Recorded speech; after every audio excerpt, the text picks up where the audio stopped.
Kembali berjumpa dengan saya Catur Haryanto. Tanam cabai ya sekali, panen berulang kali.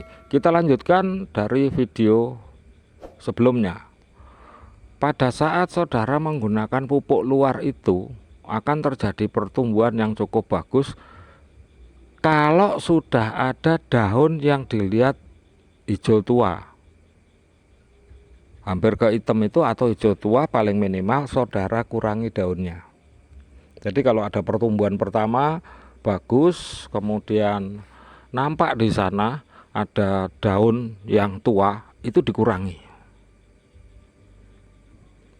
berapa helai gitu, diamati setiap harinya.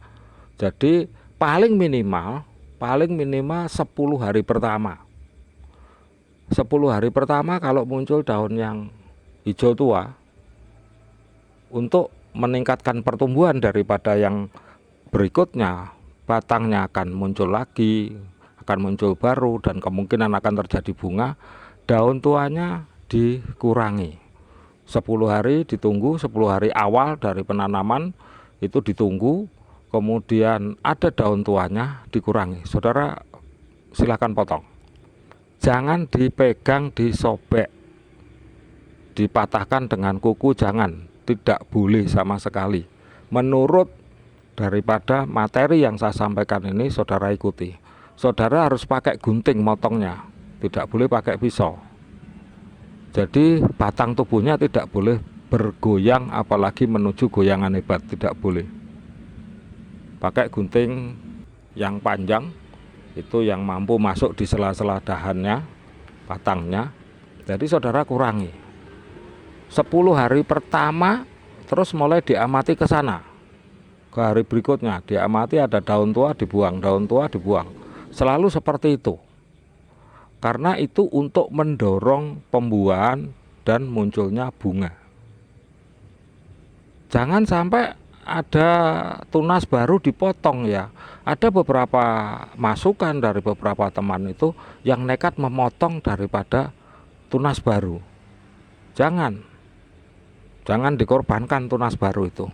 Biarkan saja, yang diambil, yang dipotong adalah daun tuanya. Daun yang berwarna hijau tua itu dipotong. Itu dengan melihat, oh ini bagus, masih bagus, dikurangi berapa, misalkan masih mau tumbuh, oh dikurangi 1, 2 gitu. Dari 10 hari pertama itu sudah kelihatan ada daun tuanya. Nah itu mulai dikurangi, saudara. Dikurangi, apalagi nampak sudah ada bunga, di salah satu pohonnya sudah ada muncul bunga. Kalau warnanya itu putih berarti dia normal, akan terjadi buah. Tapi kalau bunganya itu kuning berarti ada masalah, tidak akan terjadi. Itu hal biasa terjadi seperti itu.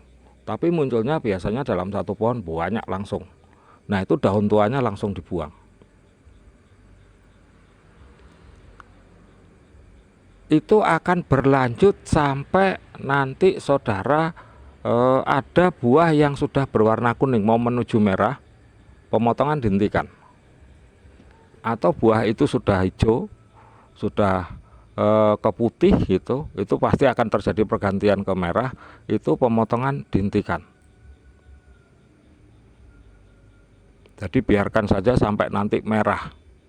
Begitu merah, nah di situ saudara sebelum panen, begitu merah itu daun tuanya kalau banyak dikurangi.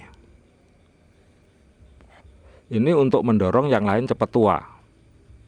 Jadi begitu kelihatan lomboknya sudah kelihatan putih-putih menuju kuning, saudara hentikan motongnya dulu. Dihentikan, ditunggu sampai ada yang merah, benar-benar merah. Nah begitu ada yang merah, baru daun-daunnya yang tua-tua segera dipotong, dikurangi lagi supaya terjadi pembuahan yang hebat. Ini adalah kaitan dengan pemupukan yang benar akan menghasilkan seperti itu. Pembuahannya nanti akan normal, baik, dan cara pemeliharaannya di pertumbuhannya seperti itu.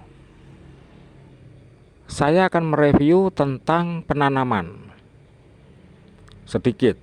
Jadi kalau saudara punya lahan luas sampai itu satu lahan mampu di atas 1000, saudara nanamnya bergelombang ya. Nanamnya bergelombang. Jadi 100 dulu ditanam.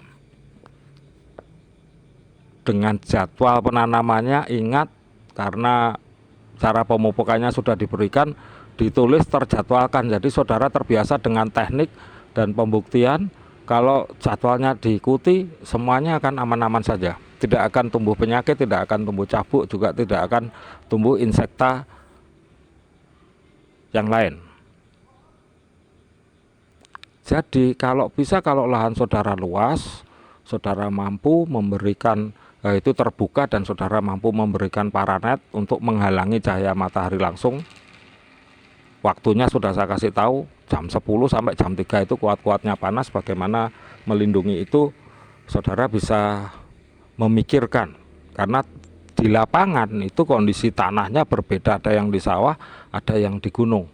Nah, yang di gunung sudah saya berikan, jangan dibabati pohon-pohon. Di tegalan jangan dibabati, biarkan saja, karena tidak butuh matahari secara langsung. Sinar SUV itu sangat berpengaruh ke ujung-ujung daripada cabai ini. Jadi silahkan bergelombang. Kalau bergelombang, nanti saudara akan menemukan kenikmatan yang luar biasa di masa panen. Jadi usahakan kalau lahannya luas, itu memungkinkan di atas 1000, saudara maksimal tanam 100 dulu. Tanam 100 dulu, kemudian paling maksimal jarak seminggu tanam 100 lagi, jarak seminggu tanam 100 lagi. Nah, inilah nanti saudara akan menemukan di belakang sana. Rasa yang paling hebat di belakang sana. Nah, kalau lahannya kecil, jangan terlalu banyak nanamnya, maksimal 50. Sekali tanam maksimal 50, disiapkan lubangnya dulu 50 dengan pengamatan, kemudian seminggu kemudian baru tanam 50 lagi. Jadi bisa melihat fakta di lapangan akan mampu menampung sampai berapa batang cabai. Jangan sampai langsung saudara beli beli dalam ukuran di atas 100 banyak sekaligus. Nah, itu nanti akan rusak, kurang bagus menurut saya, sesuai dengan pengalaman kurang bagus. Kita beli bibit kalau kita butuhnya bertahap, ya kita beli 100 dulu, 100 batang dulu ditanam, kemudian beli lagi 100 batang dulu ditanam. Itu mempunyai keuntungan, bisa memilih bibit yang lebih dulu untuk ditanam sesuai dengan video sebelumnya. Jadi jangan langsung banyak, jangan, itu merugikan, nanti rusak, bibit cabenya rusak. Jadi kalau misalkan yang lahannya sempit, ya maksimal 50 supaya tidak rusak. Sekali tanam 50, sekali tanam, supaya sesuai dengan tenaga energi yang ada. Tergantung di situasi masing-masing. Itu kalau punya tenaga banyak boleh langsung banyak, tapi tidak bagus nanti di masa akhirnya. Kalau bertahap nanti bagus di masa akhirnya. Jadi bertahap. Kalau lahannya kecil bisa mungkin menanam 1 hari langsung 50, tanam 50 dalam 1 waktu. Kalau misalkan lahannya di gunung, di sela-sela pohon-pohonan, kita bisa tanam 10 sampai 25 maksimal, supaya semuanya terurus dan benih kita bisa memilih yang terbaik, bibit yang terbaik, bibit cabai terbaik. Kesempatan itu yang masuk di akal, karena kalau langsung gerudukan nanti rusak, asal nancep rusak gitu, goyang semua akarnya pada saat disiram, goyang semua, keterjang, tergesa-gesa dan sebagainya. Jangan sampai. Saya harapkan saudara bertahap, menanam bertahap. Ini ada keuntungan di belakang sana. Nanti kita akan lanjutkan. Kalau sekarang pemeliharaan dan teknik menanamnya bertahap sudah saya berikan, saudara cermati video ini dan kita akan lanjutkan ke video berikutnya. Salam cabai sehat.